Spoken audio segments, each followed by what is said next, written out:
Welcome to another episode of Frankly Green Bay. I'm your host, Kenny D, and today we have a very special guest. He's an entrepreneur, he's a community member, he's an entertainer, he's an all-around great guy, and sometimes he's Elvis.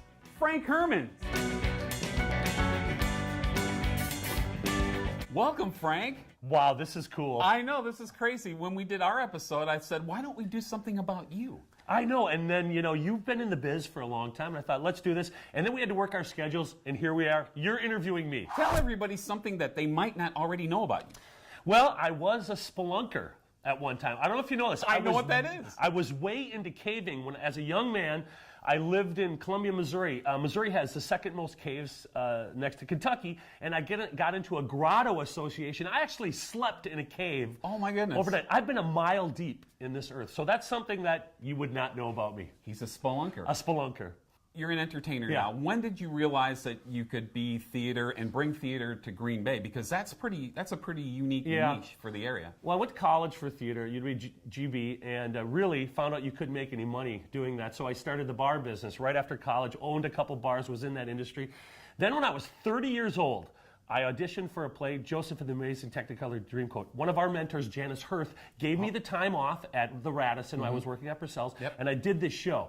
And right then I knew, man, I can do this crap. I could figure this. I could write a show. And it was that point I met a lot of people that were integral in the part of getting Let Me Be Frank starting, Joe Kittinger, other actors that were in my troupe, and that's when I knew I could do it. Moving forward, going into the future, what do you see for yourself and for the theater community at large and for yours?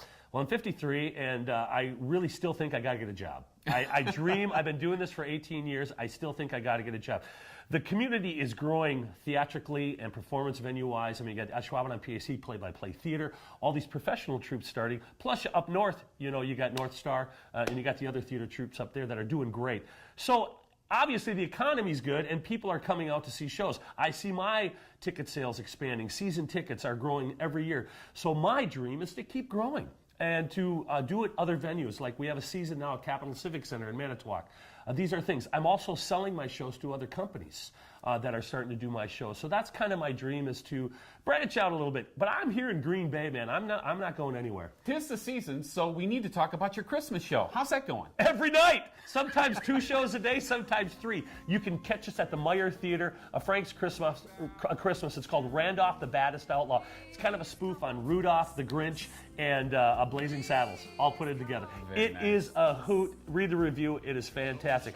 And I got to tell you, 1/3 of my income is made in the month of December. So this is my Black Friday.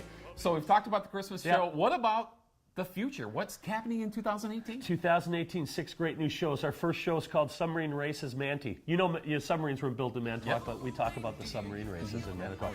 Second show, Something Stinks in Kaukauna. I think we've all been there. So there's a bunch of great titles next year. Season tickets are on sale right now. $150, 6 shows for the price of 5. So come and see us in 2018. Well, Frank, thanks for joining me on your show today. I really appreciate it. And join us again next time for another episode of Frankly Green Bay. What was one of the most funniest moments that you've had doing your Frank theater? Oh my God, there are so many, but one that you can tell. Flatulence. I have to say that I did drop one on stage, and the front row heard it. It was a horrible day.